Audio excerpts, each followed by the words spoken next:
now for my very elaborate and college-educated plan.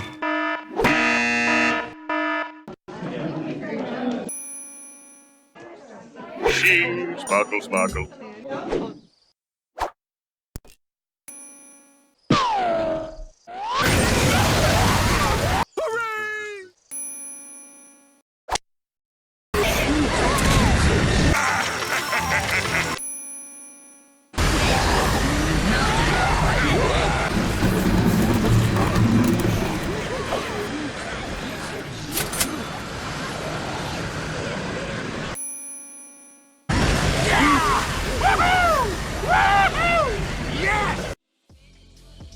Hello guys, there's been something I wanted to rant about a bit, and that's about the Assassin's Creed as a franchise. Remember how Assassin's Creed games used to be good? Used to be free from microtransaction? Well, now I feel like even the more recent games are taken for granted, because they introduced more greed into the franchise with their newest game. Now, instead of having microtransaction, you will have that plus a subscription model, as if paying for the game and paying for the cosmetics wasn't enough money given to the dev and the publisher.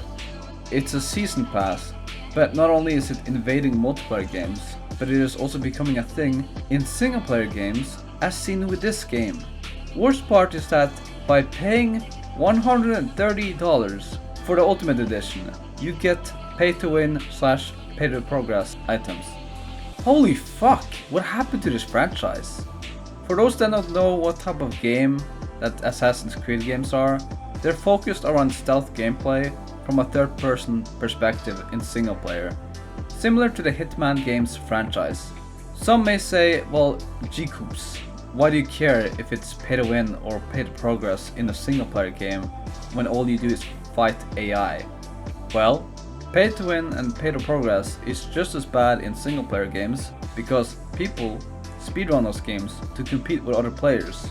So it's not just you competing and fighting with the AI of the game. The publisher for the Assassin's Creed game is Ubisoft, and I think they are the developers of the franchise as well. Hold on, let me check. Ubisoft Montreal. I guess that's the developer team for Ubisoft that is located in the Canadian city Montreal. Montreal is the largest city in province of Quebec and the second largest in Canada as a whole.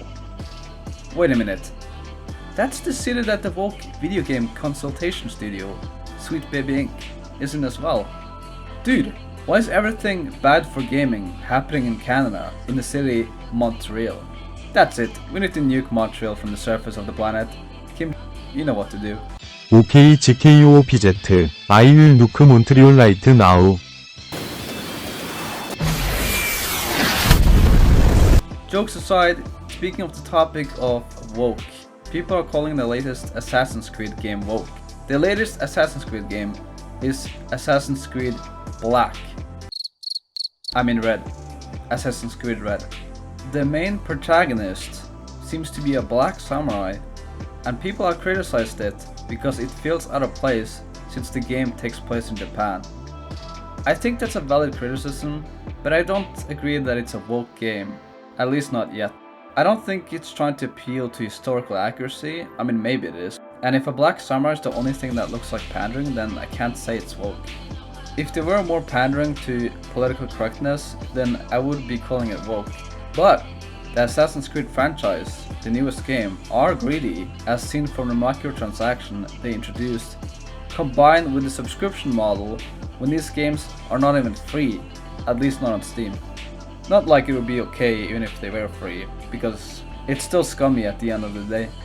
If you think other franchises are safe from their wrath, I got bad news.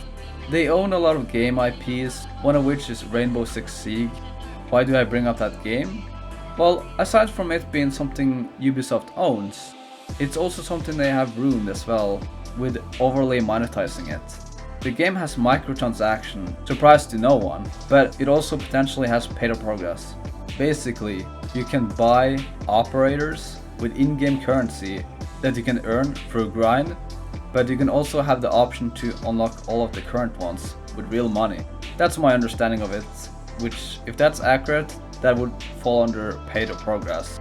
More recently, however, in Rainbow Six Siege, they are also doing a subscription model there, just like in the Assassin's Creed game that I was just talking about.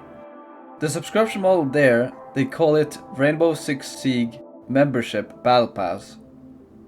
Hell, they have a separate subscription model for the online game store, Uplay, and that subscription model used to be called Uplay Plus, but that name got changed to Ubisoft Plus instead.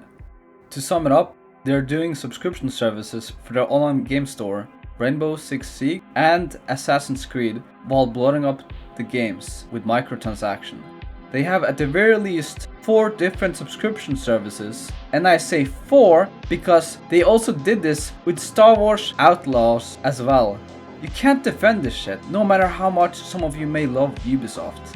Fucking scummy, shameless, money-hungry piece of shit company with no integrity. It's as if they are competing with EA in terms of who can become the greediest.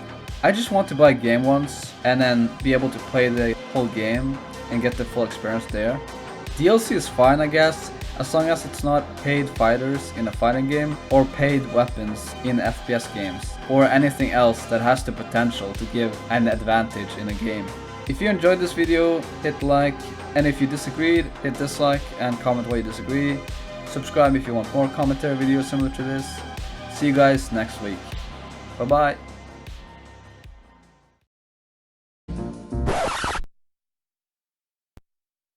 Huh?